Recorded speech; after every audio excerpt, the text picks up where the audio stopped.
Local dioceses have apologized to Phillips, a Vietnam veteran. But now multiple outlets offering corrections, noting that he was in the Marines during the war, but never served in Vietnam. So he was a Vietnam era vet. Still important, but nevertheless, correction in order. There are also some other stories coming to light. Just this past Saturday, same guy, Phillips, who's very busy over the weekend, and his group of activists attempted to storm, check this video out, Washington, D.C.'s Basilica, the national shrine, during an evening mass. There they are. A guard, they haven't changed the drum, a guard telling the Catholic news agency, quote, "It was really upsetting. There were about 20 people trying to get in. We had to lock the doors and everything." Apparently they locked the parishioners inside. Now, given Phillips' media remarks since the standoff with Covington, especially his commentary about their education, is it fair to ask whether there is an anti-Catholic bias at play? Here to discuss, President of the Catholic League, Bill Donohue. Bill, anti-Christian, anti-Catholic. The commentary, and I want to read something to you, Bill. This is a quote from Mr. Phillips Sunday to the Detroit Free Press. The Black Israelites, those are those nuts that were screaming at the monument, at the Lincoln Memorial, harsh things, but some of it was true, too. These young white American kids were being taught in their Catholic school their doctrine, their truth. And when they found out there's more truth out there than what they're being taught, they were offended. They were insulted. They were scared. And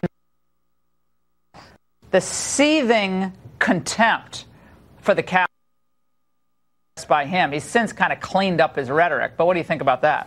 Well, it wasn't the white kids who called the Indian savages. It was the black. I didn't go after the blacks, did he? The Hebrew Israelites. Catholic Church. That's what the Nazis did in Germany. They went into the synagogues to disrupt the services. If you try to disrupt a religious service, it's against the law in Washington, D.C. It's also a hate crime. There were three groups here, Laura. Only one was not involved in anything racist, and that was the white kids. The Indians were there taunting the kid. The Indians were there storming the church. The blacks made comments about blacks, which were racist, whites, which were racist. They attacked Puerto Ricans. They attacked Catholics. They called the Indians savages. And yet somehow the only group which did nothing to provoke any of this is the one being blamed by the left media. Yeah, and the Black Israelites, the media kind of ran right over what they said. They didn't really focus on that. Called the boys incest babies. A lot of it didn't make sense and was fairly ungrammatical. However, it was just the most cruel, horrific. Again, this is what they do, and this is their big act. But Mr. Phillips himself, I mean, he keeps kind of passing himself off as a Vietnam vet.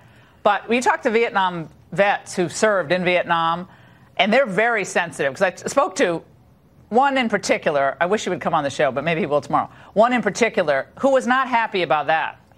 There's a big difference, and Marines take it very seriously.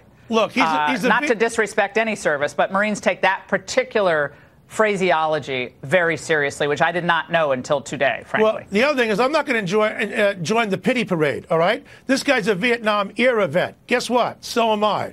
I'm a senior citizen. He's not. Yet he's regarded as this frail elder. This guy's an activist. This guy's a thug. A professional activist. Absolutely. And he knew what he was doing. He was badgering the kid. He wanted that kid to say something vile. He never did it. He held the restraint. And shame on the Diocese of Covington for not standing by him and so many other people. I have no problem with people like Robbie George, who made an absolutely wonderful apology, Matthew Schmitz and Sobran Ahari and others. He shouldn't have jumped on him in the beginning. But, yeah, you're right. Bobby's a good guy. But what about these Ed Beck, James Martin? These are leftist priests who revel in anything that can reflect badly on the president.